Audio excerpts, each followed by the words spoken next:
Hey, what's going on, champs? I'm Aaron Deliosa. Welcome to an Immigrant's Life podcast, my podcast about immigrants and immigration and everything in between. Thank you for listening and downloading the show, and thank you for supporting my dad. Welcome back, Immigrant Nation. Another week, another new episode. Before anything else, I'd like to share to you something personal. A few weeks ago, I felt very ill. You see, I suffer from vertigo. If you don't know what that is, you can Google the medical definition of it. But for me, I describe it as it's like being a hangover, even though you didn't drink. I was down for almost a week. I couldn't barely stand and sit up. But I knew I had to prepare the episode to release. So I pulled up my big boy pants and prepared the episode. I couldn't allow myself to break my streak of releasing an episode every week, and I couldn't allow myself to let you down and not having a new episode to listen to. I'm saying all this because I want to thank you for inspiring me and challenging me to produce these great episodes every week. So in short, I want to say thank you, and I'm grateful to you. I also want to thank all those listeners who have given the podcast a 5-star rating on Spotify or Apple Podcasts. I love seeing the numbers grow slowly, so thank you for that. And if you haven't done so, please go ahead and do so, as it will allow us to be featured on those platforms more and more, and we'll be able to reach more listeners. Of course, you can reach me through all the social media. My handle is @AnImmigrant'sLife. You can also email me at @animmigrantslife@yahoo.com. If you want to come on the podcast, or if you know someone that wants to be a guest on the podcast, or if you just want to talk, hit me up. I'm available for you. You still with me? All right. Now, let's talk about the episode. I am grateful that I had the opportunity to have a conversation with this incredible poet. We talk about his murky past, his redemption, and his art. This episode is a must listen, so let's not waste more time. So, without further ado, let's get into the show. Isa, dalawa, tatlo. Today's guest is an author, a poet, and a motivational speaker. He'll light up your mood with his smile and then lighten your life with his poetry lines. Everyone, please welcome Svens Telemaque. Thanks a mil for having me, Aaron. How you doing? I'm good, brother. How you doing? I'm blessed, man. I love to see the image in the back. Of course, man. You gotta represent. I like doing it for the guest. Every guest, wherever they come from, I try to, change my background, make them feel home. Sometimes people sometimes they just goes through it. Like they don't even notice, And I appreciate when the guests notice. That's what's up. Yeah. Again, I can't say it enough. Thank you for coming on the podcast. I really do appreciate it. It's my pleasure, man. It's my pleasure. Yeah. Why don't you tell the Immigrant Nation where they can reach you or whatever? Everything is the same. Basically, Svens_Telemaque, SVENS_TELEMAQUE, or you could just Google Svens Telemaque and find me for sure. Is that a short for something, Svens? No. That's the name. Well, I mean, it's a Swedish name. It's a Swedish name, Sven, like Sven in Frozen, or it's like a Scandinavian, Norwegian type of thing. But my dad gave me that name. Why? Where did he get it from? He saw a movie. He was watching a movie. Okay. And when he was watching the movie, at the end there were the credits. And when he saw the credits, he just added an S to it, because at that time all of his children had a name that started with an S. Okay, that's cool. It's funny you mentioned it's Sweden. One of my first ever guests, she went to Sweden to live for Sweden for a bit, and she said she was there for almost a year, and she never met anyone named Sven. You serious? Yeah. That's crazy. Yeah, that's funny. How's vacation? I know you were out for a bit. Oh man, loved it, man. I was in the Ivory Coast. Loved it. Got to see some different places, meet different people, introduced to a new culture. And was able to kiss the ground with my feet, man. I loved it. Why did you go to Ivory Coast specifically? At first, it was supposed to be to attend a conference, but unfortunately, I received my visa too late. Oh. So I wasn't able to make the conference. So I turned it into a vacation and just had a good time.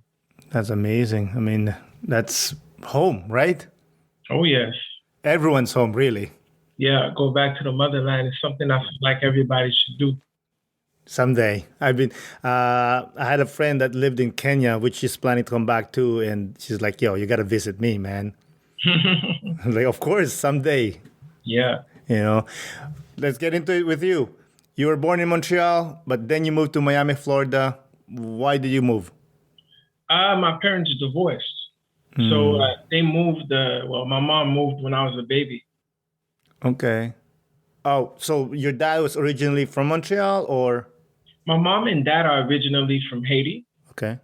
They, they got married, then they moved to Montreal. My mom was here first. Mm-hmm. She came here when she was 17.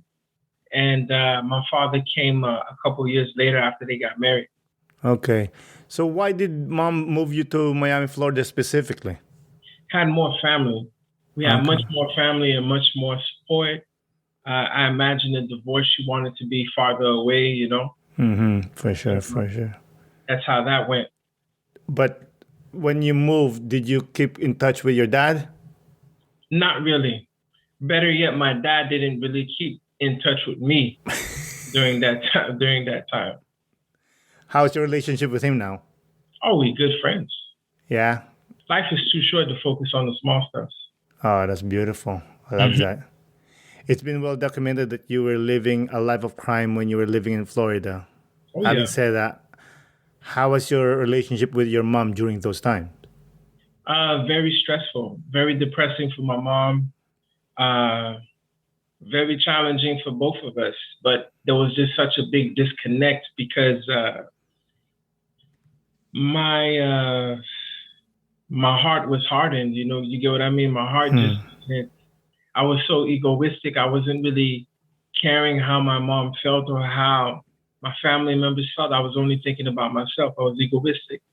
Definitely. I mean, you're a young child, you know?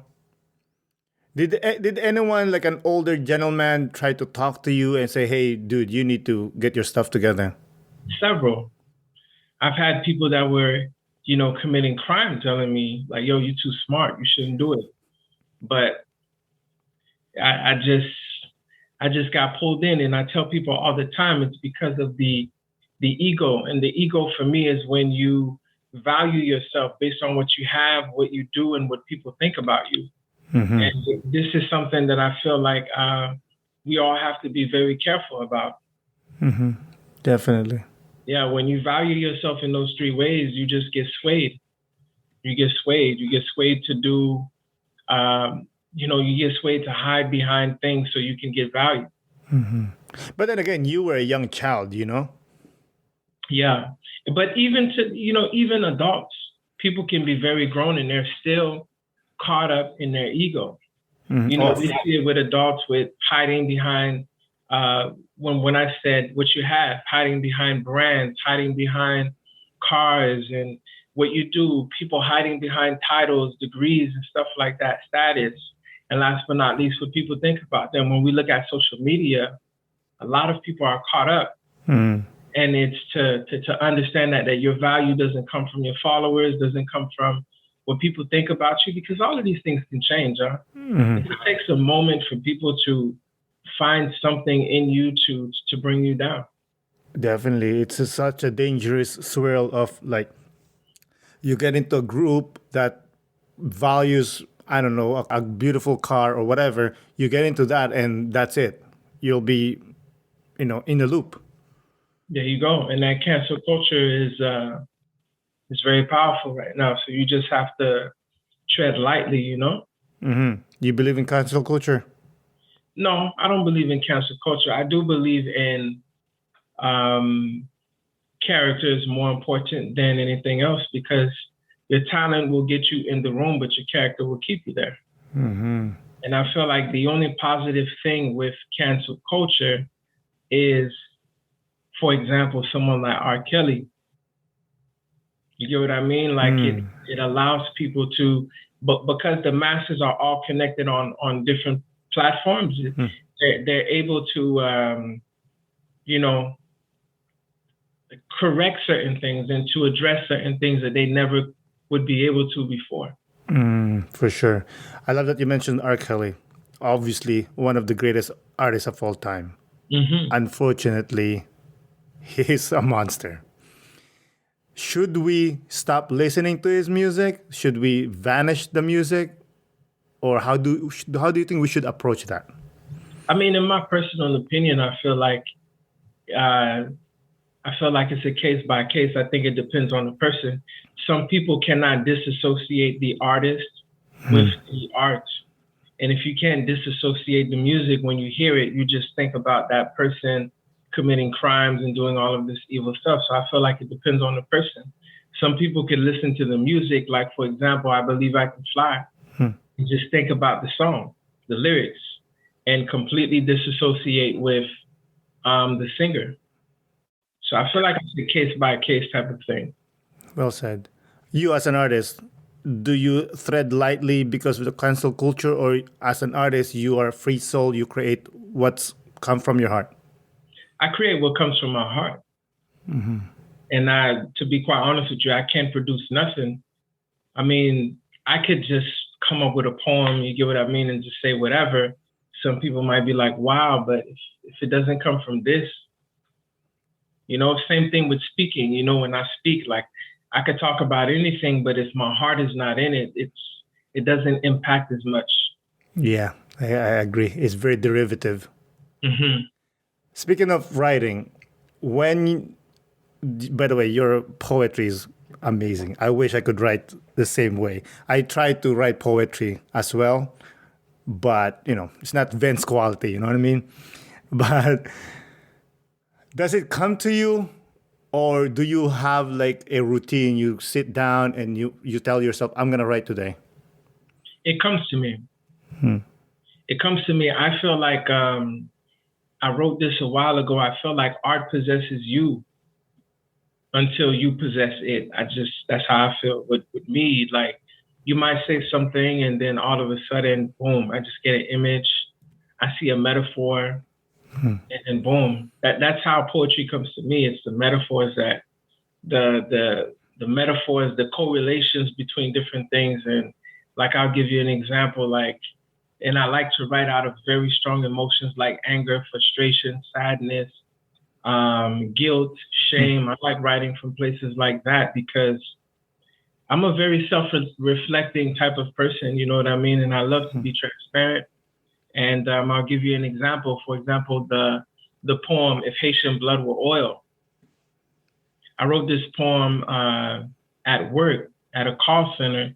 I started writing this poem because I was so angry and I couldn't find a place to deposit my anger. You get me? Like, and when you look at the citadel that is behind you, which is the largest military fortress in all of the Americas, you get what I mean? Like, It really hit me when I saw that earthquake go down, when I saw the way the United States responded to it.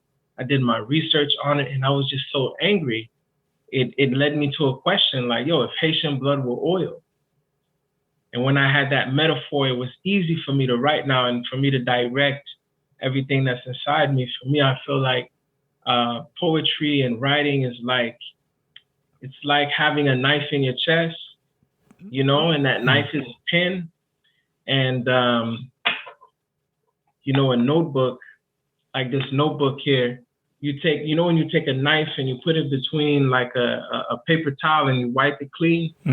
So like the knife is like a pen and the notebook is like a paper towel that you wipe all the ink out of it, and there you go. You have your thingy. That's beautiful, man. Do you still write with a pen or do you type in it now? I do both. Okay, that's good. I do both. It all depends. It all depends on how it possesses me. Sometimes it possesses me and like I need to feel my hand scrape the paper, and sometimes it's like I have my phone, or sometimes I don't even write. I just pull out my phone and I just record it.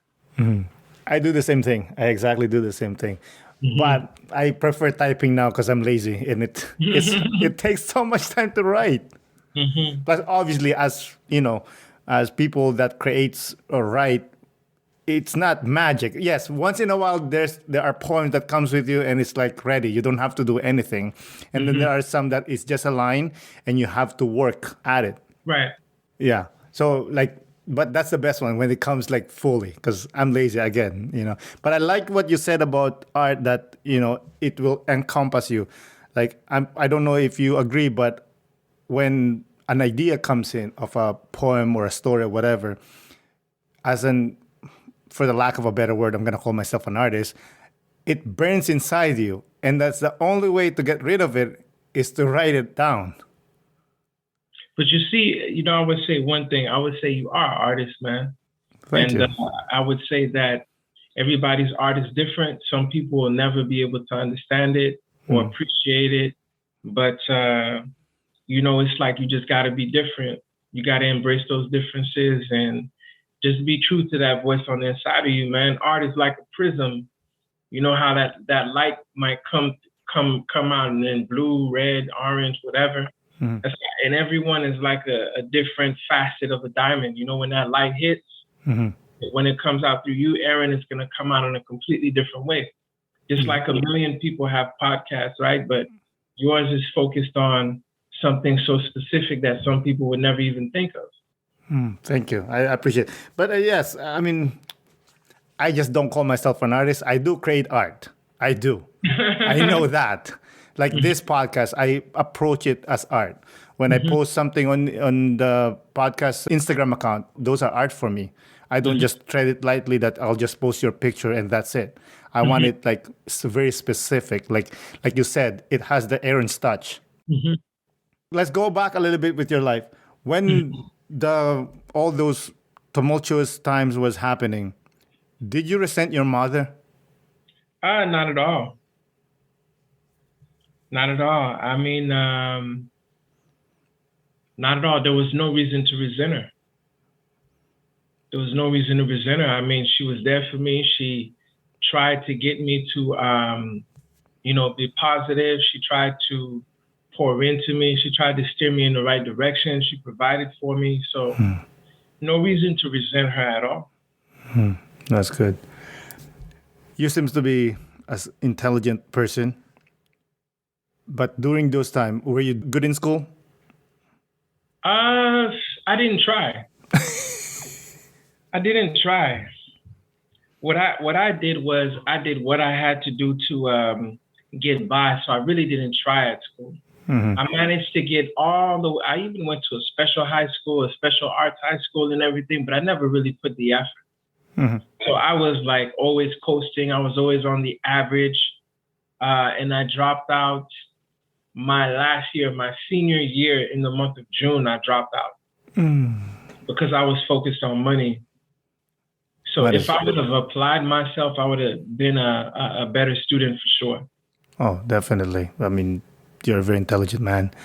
But then you decided to change your life. What was the tipping point? There were several things happening at the same time. And I felt like when you're living a life of crime and you really make that decision, you're not really shaken up by things that shake up ordinary people. Like, for example, I've almost died several times. I've had people pull out guns. I've had people try to kill me. I've had people hit me with a car. I've had people jump me. I've had people pull out a machete on me. I've been in and out of court since the age of 15. I've been arrested several times. I've been threatened with deportation, almost kidnapped. Like, all of those situations didn't scare me straight because you expect those things. You expect those type of things to happen to you. You lose friends get deported because we were all immigrants, right? I didn't have my papers in the States as well. You expect it.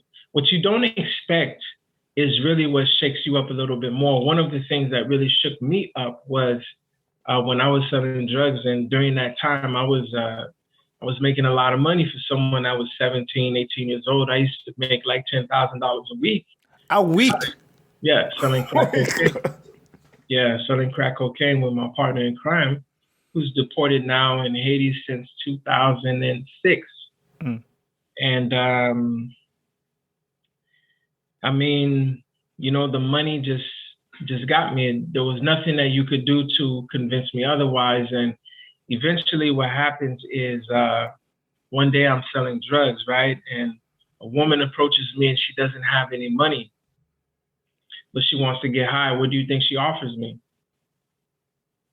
I don't know. You know, take a guess. I don't know. Well, normally, you know, they might try to offer you sexual favors or something like that so they can get high. But she approached me with her 8-year-old son. So one, I'm angry because she doesn't have money and she wants to get high. And two, she's bringing her 8-year-old son to like where I'm selling dope. I'm annoyed. She pulls out a plastic bag and she tries to give me his PlayStation. Ooh. And when she does that, it hit me in my chest. And finally, the gold teeth in my mouth, the facade that I had, the car that I was driving, the money in my pocket, the reputation that I had, my ego just was crushed because it didn't matter anymore. I saw the impact of my decisions in front of me. Like this dude's mom is a zombie. He's crying because even if I don't take the PlayStation, somebody else will. And his mom is gone. He has no more mother. So, you know, me, I'm preying off the weakness of somebody else. And that just made me feel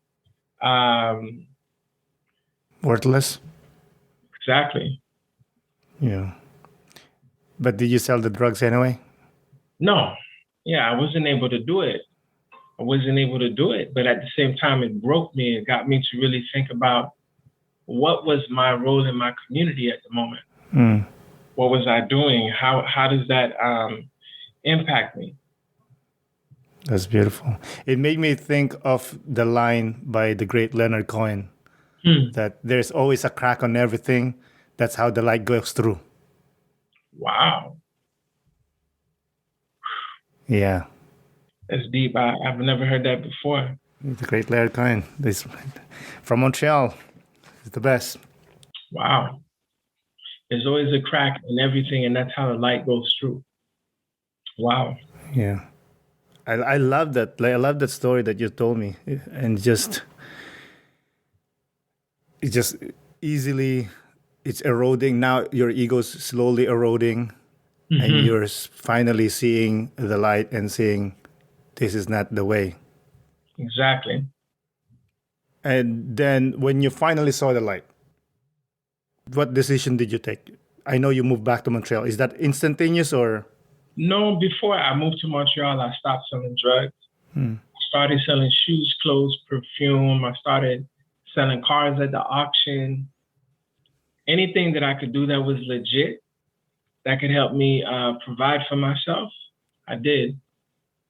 I did that for a while, and then eventually the people around me didn't feel like I changed, and I almost died in a robbery.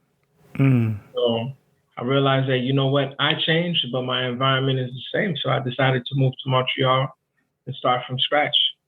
In those moments of challenges, being, you know, almost dying because of robbery, was there a moment that you said, forget about going straight, let me just sell drugs again? No, I never turned back. Never turned back. I've been offered, never turned back. What makes you decide that, like, I'm going to continue going the right path? Because I know for a fact that, number one, I knew for a fact that if I continued down, I knew for a fact that if I would have made that decision, I knew I was going to go down the road towards death. And I know that the difficulty it takes Um, the difficulty it takes for someone to change when they're so advanced in a lifestyle like that, it's not easy.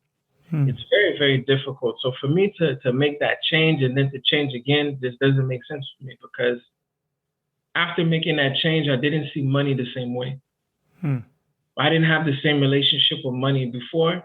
My relationship with money was one that was very toxic, where money was more valuable to me than people. Now I don't see it like that. I see it as people are more valuable than money. Amen. You get what I mean? So money doesn't do it for me anymore. Someone could come at me with whatever money that you want. You can't entice me with money. If you have the power to change your past, would you have changed it? No, I wouldn't change my past. I would change more. I would change more, like when it comes to my past, I would change more. I feel like right now in this stage in my life,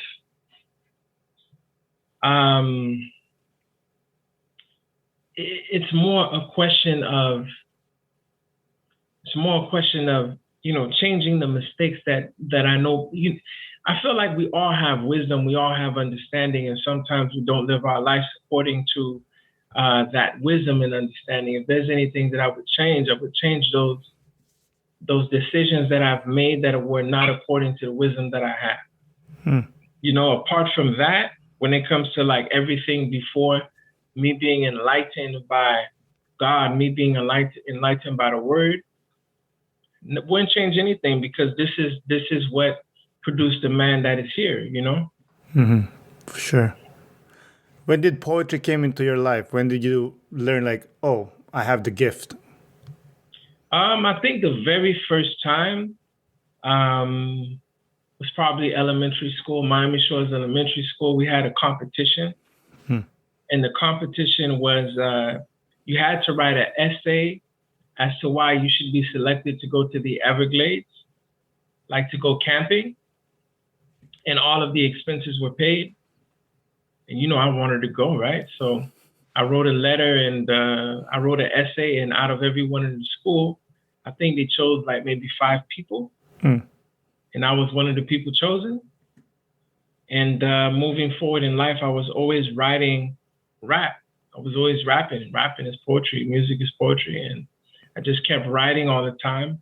And the more I kept writing, the more I felt good. The more I felt, I felt good.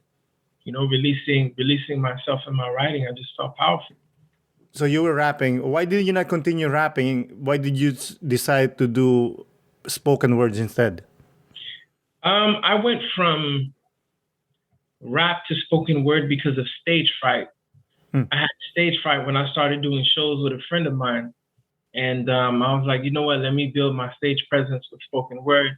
I started doing spoken word, and I encountered a very powerful poet by the name of Will the Real One, who was actually murdered at his poetry location. But he was a very big influence for me. And after seeing him command so much attention and presence, the way that he spoke and all of that, I was like, you know what, I definitely want to be able to have that same gift. And coming to Montreal, I rapped a bit, but after a while, I just like was disconnected with the idea of rap. Every now and then I juggle with the idea of like, you know what, maybe I should do something, because my musical ear is still there. You get what I mean? I still see different things and I'm like, ooh, this would be powerful, But I'm not really enticed. What I love about spoken word is the fact that there's no music, so people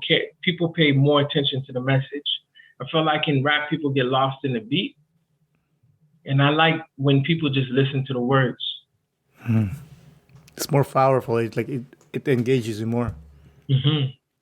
But where you have been offered to ghostwrite for someone? Yeah, ghostwrite in different ways. Me, I love that. I love writing. So Me, I just love the idea of doing. I just did something. I did a manifesto for an organization called Desta, I saw that. That was beautiful. and I've also did a poem for an album that just got released called Maison de Lévite. So I love doing that type of stuff. That's awesome.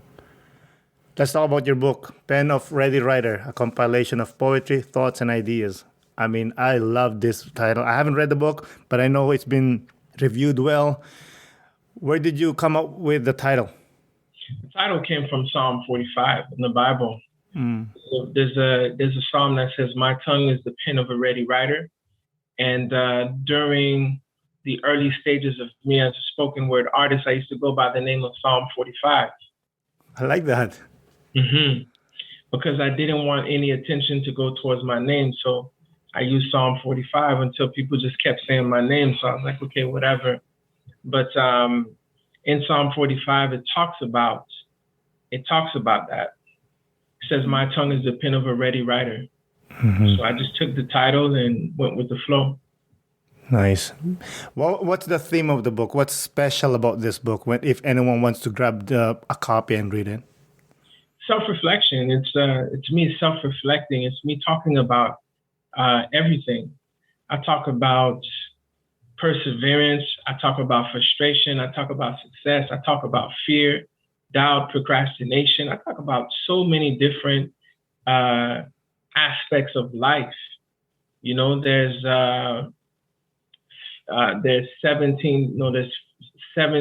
15 poems, 2 essays, and I just go from so many different directions, and I find it very powerful. That's amazing. I know you were trying to do a tour around was it before the pandemic or during the pandemic? Am I correct? Well, I've been doing tours since about 2016, different places. But you know, of course, because of the pandemic, I kind of had to press pause on that.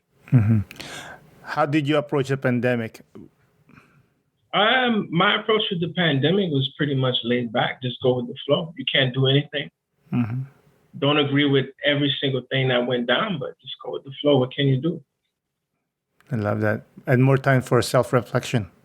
More time for self-reflection, realizing just how much power we have and we don't have by ourselves, and how we have so much more power together.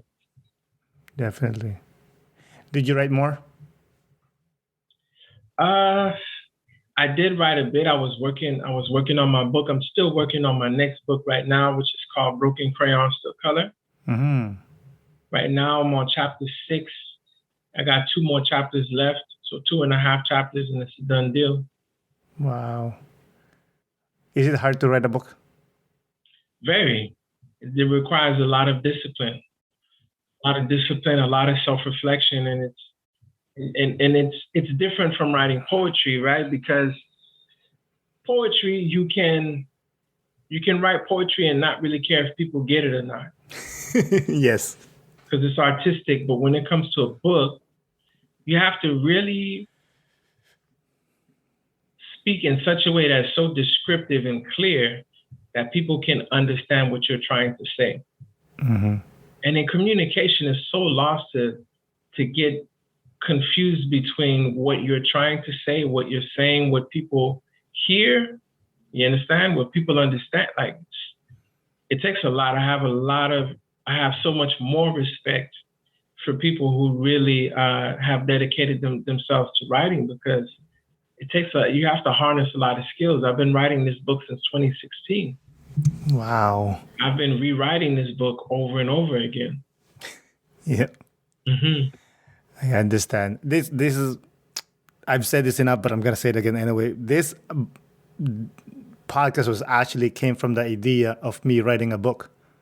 Really? Yeah. It was a short story collection of immigrants based on real immigrant stories. And I said, I'm going to collect, I think 13 or whatever. And then I'm going to collect them and publish them as a book. And I'm going to entitle it An Immigrant's Life, where I got the title of the podcast from. life happened. I'm still working on it. It takes time, as you know. That's what's up. If you need some help, let me know. I coach people on publishing books. If you need some help, let me know. Thank you. I appreciate that. I'll keep that in mind because when I get back to writing, because lately I've been lazy lately with the writing. I mean, like I said earlier, sometimes the gods just decide, you know what, I'm giving you one today, and you're just watching TV and I need to go. I hear you, man. 100%. Trust me, I'm there with you. Like recently, like what was that? Like a month or 2 months ago, I was just watching TV with the family, and I just had to get up. And my wife's like, "Where are you going?" I said, "I have to write." I'm like, "Why?" Because I have to. I don't know, but I have to. I hear you 100%. So how's your process writing? Because Stephen King said on his book on writing, he approached it like it's work. You go wherever you need to go, wherever you like writing. Every day, same time, and you tell yourself, "I'm gonna write today for let's say an hour or whatever." Do you do the same thing, or you're free flow? Sometimes, when I'm very disciplined, at one point I had a concept which was just I wake up and I write. First thing I do. My laptop is next to me. I'm not answering my phone. I'm not looking at my phone. Wake up, write. And the minute that I do that, already I feel like I accomplished everything I needed to do with the day. That's when I'm disciplined. But then I realized that sometimes I'd be too sleepy. So what I try to do is the first thing is go to the gym to get my body awake, and then go towards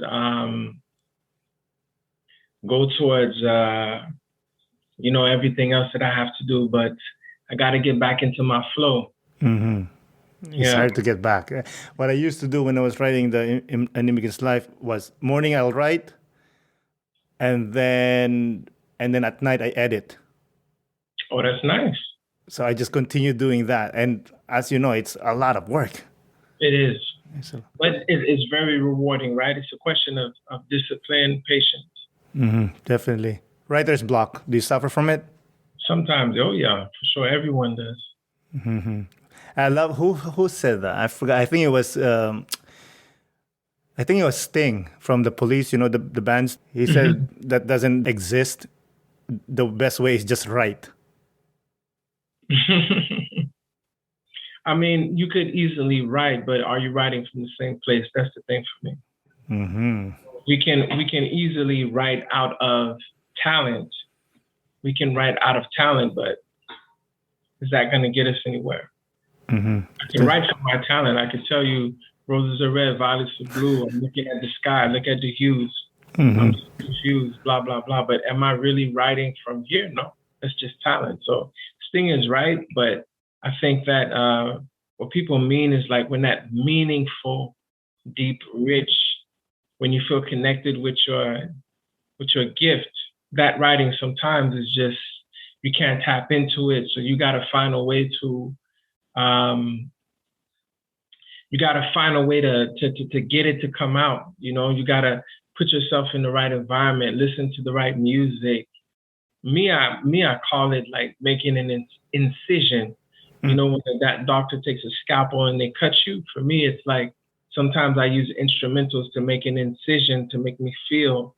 If I'm trying to write something that makes me sad, I listen to an instrumental that makes me sad. I listen to something that speaks to me.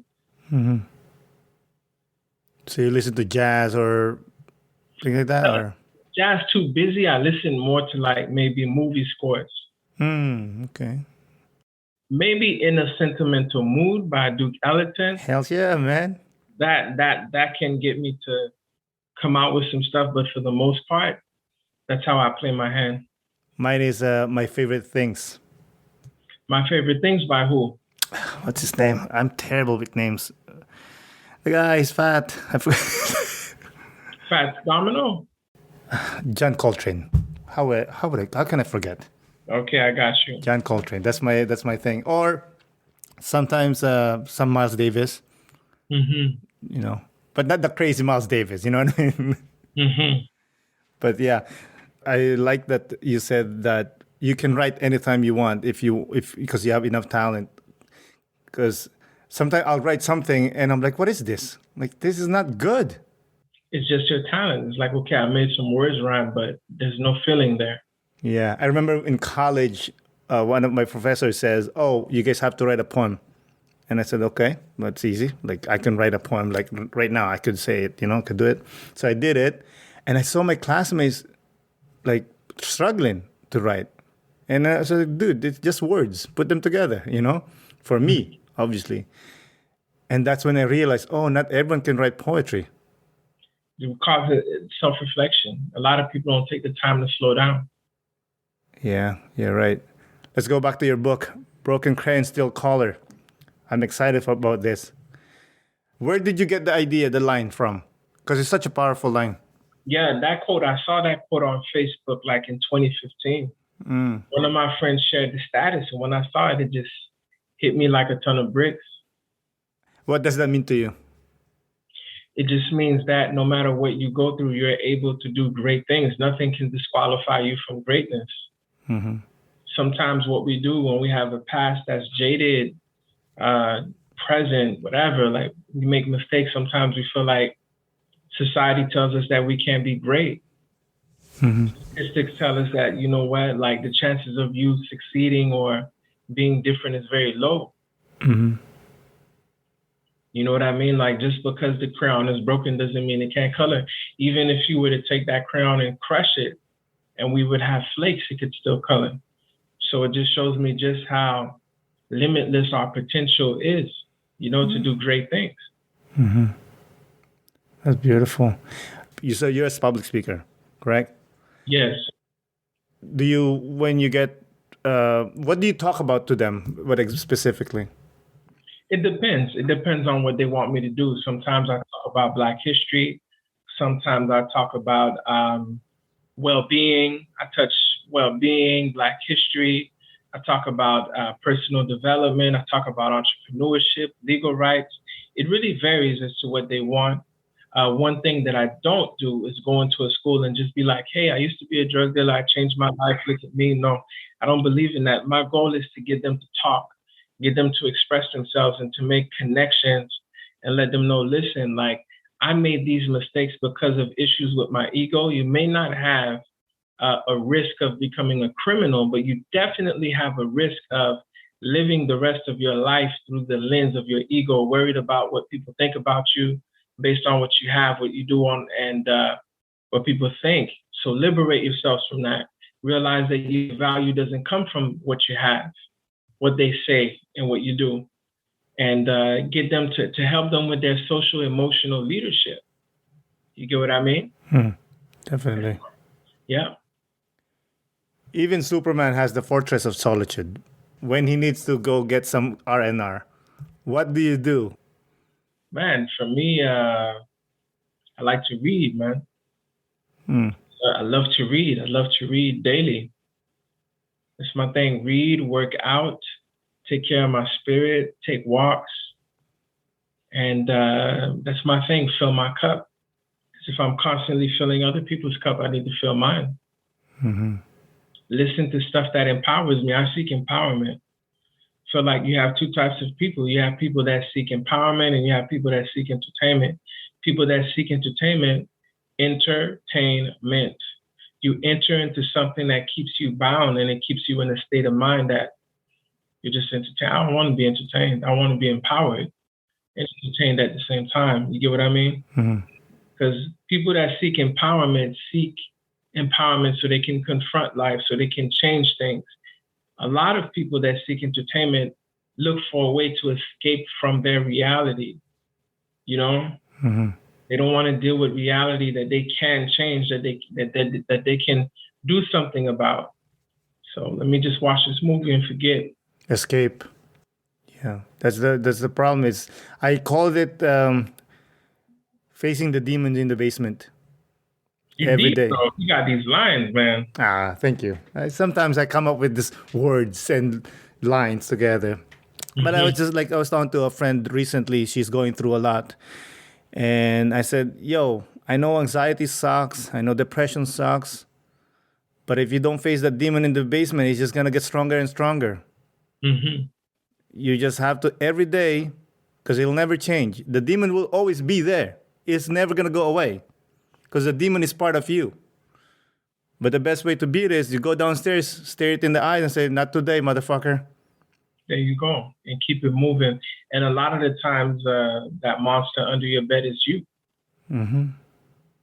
You know? You know what I mean? So you got to face yourself.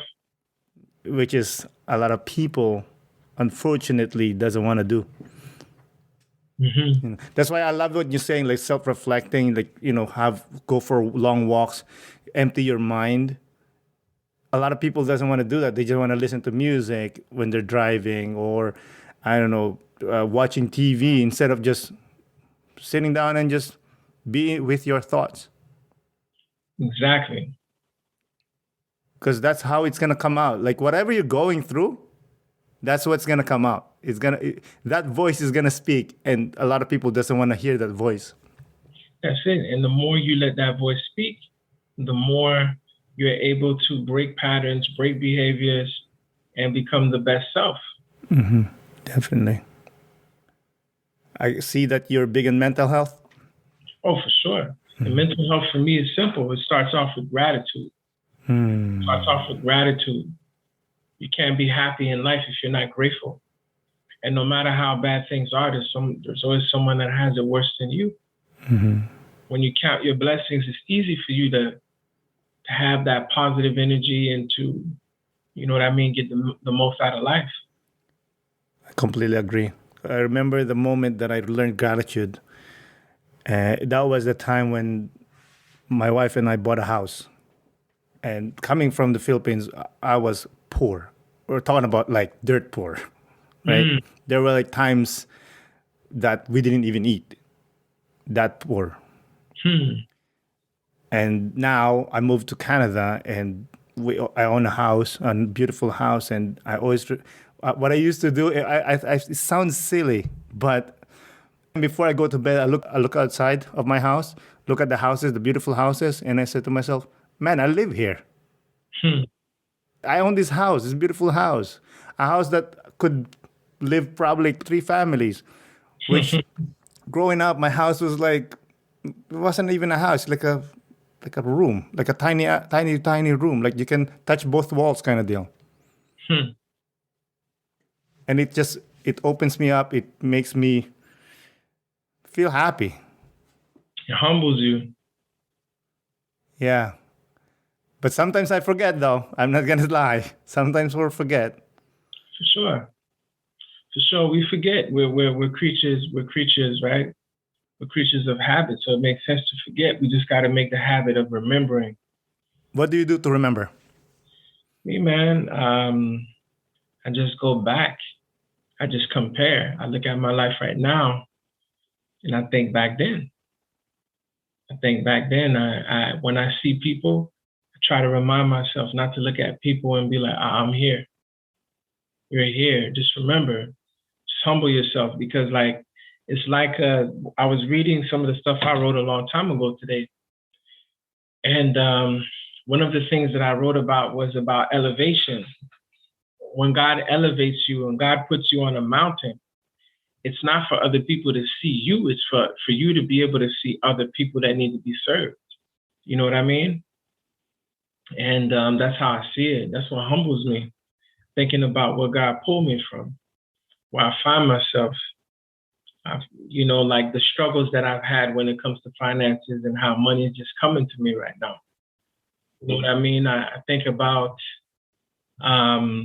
just the way that I'm blessed, able to see some of the world. Some people have never left the continent. You know what I mean? Being able to go to different continents, right? All of those things are blessings. Amen. I love what you say about money. That, I remember that time with me too, that I was so worried about money. Like I just like obsessed with the numbers. I want this, I want this, I want this, I want this. And then one day I realized the number doesn't give me happiness. Mm-hmm. Goes up and down, it doesn't matter.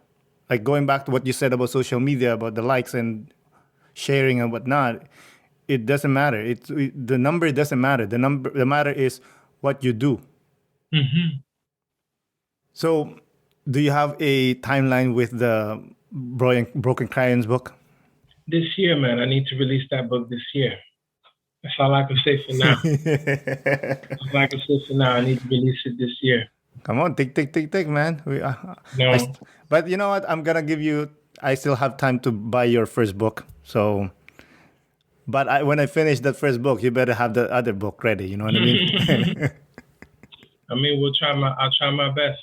Of course, that's what it is. Like I used to coach basketball, like little kids, like 13, 14 years old, and I always say, focus on the effort, not on the result. Because the result will either make you happy or make you sad or disappoint you. But if you put 100% effort, that's always going to be, you're going to be happy always at the end. Because you gave your all. Yeah. Of course, these are kids. It's hard to teach them, right? Mm-hmm. Do you mentor kids too? Yeah, I mentor kids with the West Island Black Community Association, and I do it personally too, with different youth around the city, different capacities. Mm-hmm. Were there moments that you see a kid and like, man, I don't know if this kid's gonna make it? All the time. And sometimes I just try to implicate myself if they're willing to listen. Sometimes I talk to them and I don't hear for them, in a couple years, and then they message me on my inbox and they're like, "Sir, man, I changed my life around." Beautiful. How's that feel? It's rewarding. Rewarding, and it's very rewarding. And my goal is to just impact as much as possible. Just one kid, That's good enough. That's what I told my kids too when I used to coach. I said, you don't have to remember my name. You just have to remember whatever I teach you. Like I try to teach them warm-ups and stretching. And they see the other kid, like, how come they're not stretching? I said, well, because I don't know why, but this is important. Someday, when you get older and you're doing stretching, saving your body or your knees or whatever, you'll remember, like, oh man, thank God that guy, whoever that guy is, told me to stretch. We're getting there, but one more question, if you don't mind. Oh, for sure. There's more work to be done. What would make Sven finally sit back and say, my work here is done? Man, I'd say two things. I'd say not even two things. I think that I would say my work is done when I have my own center. So if someone commits a crime like in juvenile detention or whatever, they would be referred to this program, and we'd be able to house young Black youth, immigrants, what they call BIPOC, youth that are just caught up in the system. I feel like my work is done when we'd have our own school for our community.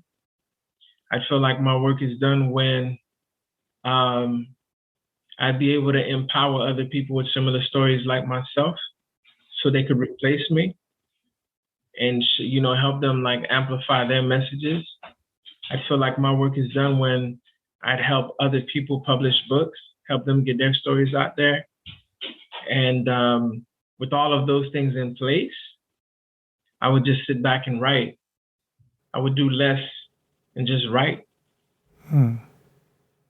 That's beautiful. Again, Sven, thank you so much for coming on the podcast. I really do appreciate it. Oh, no, it's my pleasure, man. Thank you for having me. And I was really touched by a lot of the things that you said, man. You're very deep. I try. Thank you. I appreciate that. Much love. Have a good day. You too, man. Have a blessed one. You too, sir. Bye. Thank you again, Svens, for coming on the podcast. I really do appreciate it. Thank you, listeners, for listening. This is Aaron Deliosa for An Immigrant's Life. I'll see you guys later.